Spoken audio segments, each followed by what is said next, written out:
Good evening, folks. My name is Katelynn, and you're listening to R&R, the Russian News Report.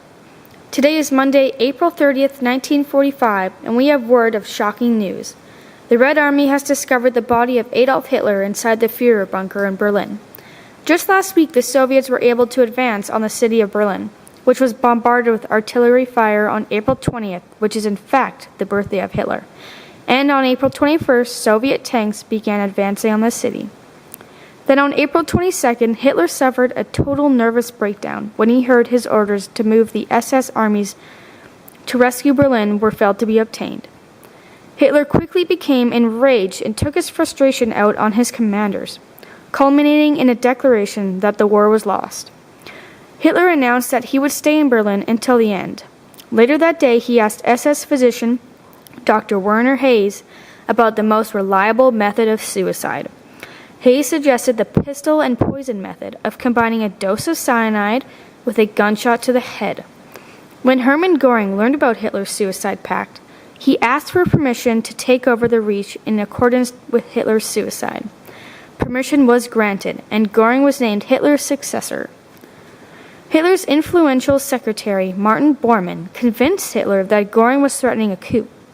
In response, Hitler informed Göring that he would execute unless he resigned all of his posts. Later that day, he sacked Göring from all of his offices and ordered his arrest. By the 27th of April, Berlin was cut off from the rest of Germany. The following day, a BBC report originating from Reuters was picked up. A copy of the message was given to Adolf.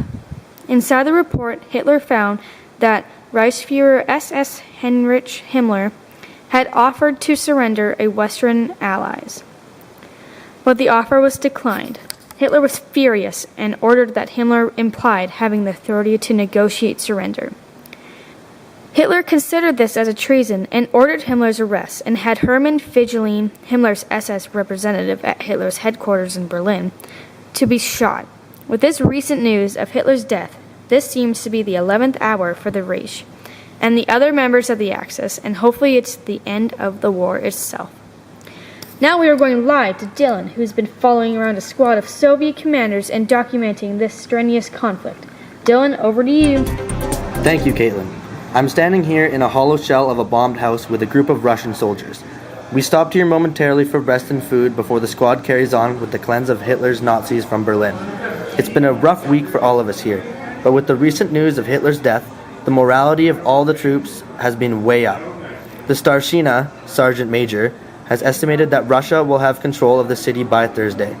I have here a Russian soldier, Nikolai Iranushka, whom on more than one occasion has saved my life.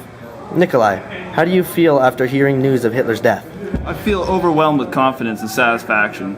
It feels like all our efforts are paying off, and that we all will finally be able to go home to our families. Would you say that this has been the biggest change in the tides of war that Russia has seen? I would, but it's hard to measure up to such a victory after we have sacrificed so much to save our motherland. Operation Scorched Earth has left us worse off than we predicted. But as with the will of the Russian people, we will rebuild, rethink, and resume our way of life, the way it should be. Although I am grateful for such a victory, such as the one waiting for us at the end of the week. How have you or your comrades been emotionally or physically affected by the battle currently ongoing? We have been trying to stay strong, hoping our humanity will prevail, but our hearts are weary and our minds are heavy from all the chaos and suffering we have witnessed. Wow, emotional stuff, Nikolai. This is Dylan reporting live from the Battle of Berlin. Back to you, Katelynn. Thanks, Dylan. This has been another Russian News Report. Thank you for listening, and have a great night.